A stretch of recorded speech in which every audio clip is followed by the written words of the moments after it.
You can't prove religion. It's all myth. It's myth. You can't prove religion. You can't prove it. Prove it to me that Jesus existed. Prove to me that these... Sure, no problem. I'll prove to you Jesus if you first of all prove to me Napoleon. I'll prove to you Jesus if you first prove to me George Washington. I'll prove to you Jesus if you first prove to me George Washington Carver. Don't prove the person's existence. I'm saying prove the ideas that the person talks about.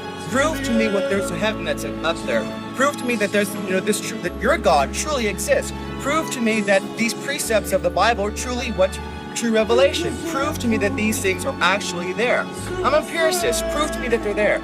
All right, I'll do that. If, first of all, you prove to me that your taste buds are telling you the truth when they tell you you're drinking sour milk. Secondary rational, some things you can't prove, so then you fall upon faith. You can't prove. Sir, I'm sorry, I haven't communicated clearly. Sir, you can't prove a thing. To prove means to show it cannot be another way. You cannot prove a thing in life. You as a thinking human being don't base your life on proof. You base your life on evidence. What does the evidence point to? And you follow the evidence. To prove means to show. It cannot be another way. What can you prove in life? Prove to me we're having this conversation right now. You can't prove it. We might be dreaming. Someone might have dropped some drugs in our tea. But the evidence is we're having this conversation. That's why I'm hanging in there with you. That's why you're hanging in there with me. Evidence. Okay, so the evidence is God exists. The evidence is the order and the design of the cosmos point to an intelligent mind.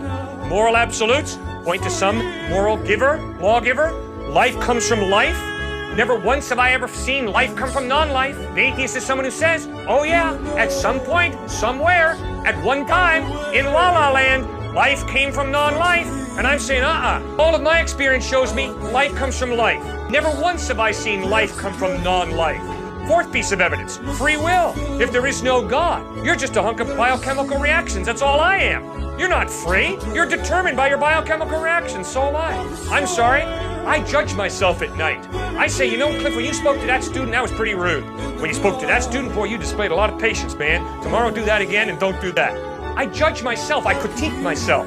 I'm free. I don't have to do what I do.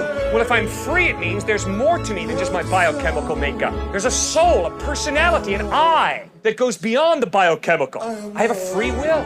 Well, the free will can only exist if there's some type of God who creates me biochemically, but also gives me a will. It's not totally dependent upon my biochemical reactions. That's why I believe God exists. Now, why do I believe Jesus is reliable? Because the historical evidence of the way he lived, what he taught, how he died, how he rose from the dead, points to his credibility. If you live like Jesus lived, if you teach what he taught, if you died the way he died, loving and forgiving your enemies, and if 3 days later you rise from the dead, sir, I will listen very closely to everything you have to say.